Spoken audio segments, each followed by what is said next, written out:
Delighted to tell you, ladies and gentlemen, that here for the very first time on the Independent Republic is a man who can only be described as a legend of radio and a legend in general of this country, Mr. Chris Evans. A very good morning to you. Good morning, mate. You're so good at this.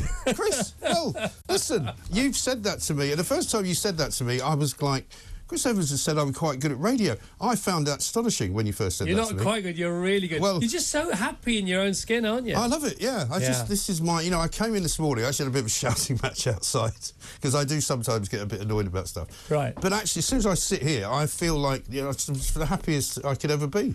Yeah, you do look very relaxed. I'm fine. They do say that about people, don't they? Whether it's performers or whether it's people, who do more, whatever that means in inverted commas, normal job. Yeah. That if you are most at ease, in flow, doing what you do for a living, then you're probably doing the right thing. I don't feel like I'm performing. I feel like this is actually me. And people do say it to me. They go, "You're just like you. This is you. You're like Gaza. This is what you're like. You're like Gaza. Gaza found football easy. It was just the other stuff that he found hard. Yeah. So, well, this is what a lot of footballers say, though. As soon as they cross the white line, they're in their element. Everything else is a problem, because they've got problems with their wives, their ex-wives, their cars, their hangers-on, the money. They don't know what to do with it, But as soon as they play football, they're like, you can go back to when they were 7. Yeah.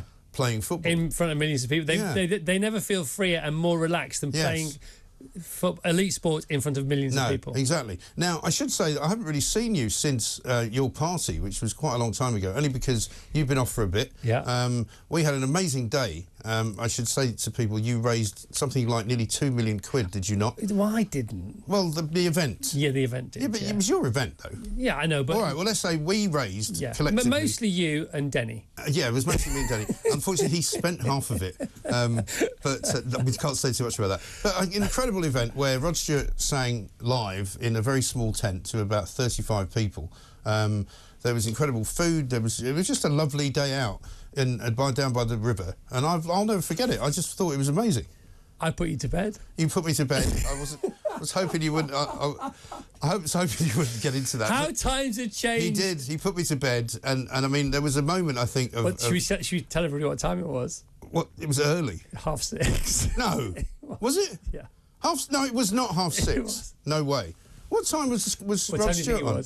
I thought it was about 8:30. It was 8:30. I thought it was 8:30 because we've been drinking all day, right? And we'd just seen Rod Stewart. Yeah. And I went back to where you were, and I said, "What an amazing day!" And he went, "We're all going down the pub," and I was going, "No, there's no chance. I'm not going to the pub. Why don't I go for a nap?" I think I said. Yeah. And then I'll catch up with you guys later. Yeah. You went for a disco nap. After showing me your car, you're very enthusiastic about your car. The car is very enthusiastic. Yeah, you said, "Gosh, you got to see my car. You got to see my car. Can you help me with my bag?" Yeah. Do you mind? I said, "Okay, if I say, yeah, of course you can stay."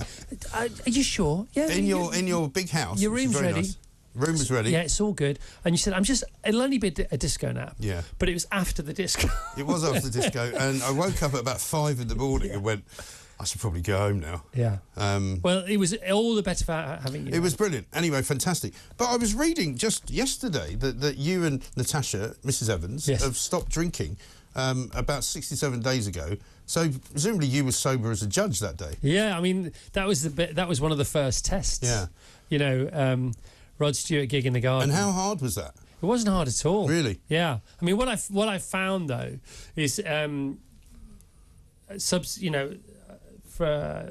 it's like evolution. Yeah. The bigger things are, and the more responsible I need to be, the easier they are, and the more enjoyable they are if I stay in control. Yeah. No, totally. And it used to be the other way. It used to be like, in order to sort of hold the party, you got to have the party. But now, if I host the party, I'm much better at it. And there's a lot of people paid a lot of money to be there. Yeah. I want to give them a good time. Also, kind of an age thing as well, isn't it? You've done an awful lot of the things in your youth, and I don't mean you personally, I just mean all of us. We've all had I feel as if I've been very fortunate in life. I've had an amazing kind of career, which has taken me to New York, all over the world. I've been at parties, unlike of which I never thought I'd ever go to. Most of it I remember, but there are bits of it that I don't remember. Yeah. I mean, like the rest of us, I mean, I got married in New York. I had two children with my first wife. I've now got two other children. I mean, it's an incredibly blessed kind of scenario. And I've been able to learn to talk for a living, which is great. And similar to you, you've had an incredible life, and you've probably done more drinking than most people. So if you stop now, what's the difference? Yeah, well, I mean, it's funny, isn't it? There's loads to say about that. So somebody texted the show yesterday, and they said, you know, in your life is amazing in your 10s and your teens and your 20s and your 30s and your 40s, but in your 50s, not for everyone, unfortunately. Yeah, things happen before for some people, but in your 50s, warning lights start to appear on the dashboard of life. Yeah, right. You know, and you've got to take heed of this. Yes. Well, you don't have to. You do. And then you've heard about Sniper's Alley. Yes. Yeah. So I'm smack in the middle of Sniper's Alley. You're probably coming out. Are you moving? Are you moving in Sniper's Alley, or are you hiding? No, but I'm moving in Sniper's Alley. You've got to move, haven't you? Yeah, you got to move in Sniper's Alley. The stationary target is always easy to hit. And the other great thing I heard whilst I was away actually was, you know, when it comes to consuming fun of one sort or another, however that may be, whether it's interpersonal, whether it's with substances, whether it's with alcohol or whatever, you know, whatever your sort of fuel of hedonism might be, you know, you are at a point in life where you are blessed with it's all fun. Right, and then you move to another stage where, you know, you still have a load of fun, but there are a few problems. And then you have another stage where there are lots of problems and you have a bit of fun, and then you're left with just the problems. And I think when you get to that point, you go, this is life telling me now, you know, you've had your fun, but you now have a different lane to swim in. Why don't you swim in it? Just be slightly less ridiculous. I think so. I mean, because you've worked with loads of rock and roll stars, and I mean, even Rod Stewart. I mean, Rod Stewart, some of the stories you read about what he got up to when he was younger, and you think you shouldn't even be alive. I know. You know, I take that view about my time in New York. You know, I lived there for 10 years. I hardly slept. You know, you kind of go, I should have died in New York. It's amazing what we can put our bodies through completely ungratefully, and what they forgive us for. And you know, how little credit we give ourselves from the neck down, and how too much credit we give ourselves from the neck up. And I've had a very fortunate life in which I haven't had to see very many doctors. Right. But I saw one recently over nothing in particular, and she started asking me the drink question, you know, and I started telling her, and she went. She thought it was a week. I went, no, that's every day. Right. And she was like, that's not good. I went, well, I've been doing this all my life. And she went, well, maybe it's time you didn't do it quite so much. So I think you're right. It's that Sniper's Alley moment where you go, maybe you have to just tone it down a bit. Well, you know, horses for courses. And if anyone's listening to this, by the way, thinking, they've all gone soft at TalkTV, look at the state of them. It's supposed to be rock and roll. Even Chris Evans has given up. Yeah, well, wait till you see what he's done before you castigate him, you know? Yeah, I don't think they will. But I don't think they will. But look, life is a rich tapestry, isn't it? Isn't it? And there's loads of lovely affirmations. Like, you know, like we only get two lives, not one life. We only get two lives. The second of which only begins when we realise the first half is over. And also having children is a bit of a wake-up call as well, isn't it? Because, I mean, there are things that I used to do that I stopped doing when I had kids, because I thought, well, you know, they probably want me to live a bit longer than, you know, 45. So maybe I should just stop that. Yeah, there's that as well, isn't there? You know, if you don't look after yourself, you look after yourself for people who actually, against your better judgment, might want you around for longer than you are currently seem to be planning for. Or not planning at all. I mean, I used to say that. I mean, I can't make any plans a week ahead. I don't know what I'm going to be doing. I might be dead. But I used to say things like that quite willingly and without even thinking. I like a badge of honour almost. Yeah, it really was. But anyway, so then this week you come back from your summer break and you announced that you've got skin cancer. You announced it on your show yesterday. Made all the papers, made big news. But in fact, I mean, you look pretty happy. You don't look as if you're worried about it too much, are you? No, I'm not worried about it at all. I would have been worried about, well, I wouldn't have been worried about it if I didn't know about it. But basically what's happened is the way I frame it, and I'm not framing it conveniently, I'm framing it because this is how I truly believe it is that I got the second best possible diagnosis. Right. The first being, it's all clear, it is not cancerous. Right. The second being, we couldn't have caught it any earlier. Right. It is sometimes referred to as pre-cancer or stage 0. Okay. Because it's what's called in situ, which means it hasn't moved yet. It's making up its mind. Okay. And if you can catch cancer at that point, then you can remove it before it's decided what to do. So was it basically a freckle? Is that what it was? Exactly that. It was a freckle. Just for people who might be thinking, well, I've got this funny-looking freckle. You know, should I have it looked at? Well, I didn't see it. You know, I'm very fortunate that I have a massage every Friday. It's funny again. It's like it's all. I don't know. You put it all together. You think this is all meant to be. Is that a thing? I think it is. You know, because I used to go to the pub at 5 o'clock on a Friday. Right. And I stopped doing that. And I thought, well, how can I round the week? Because you still want to plant the flag in the sand. I thought, do you know what? I'm going to counterthink to that. I'm going to have a massage. So I used to go to the pub. I'm going to have something that's really good for me that I'm still going to enjoy. Yeah. And so I started doing this, having this massage. Last thing on a Friday. Last thing work-wise on a Friday.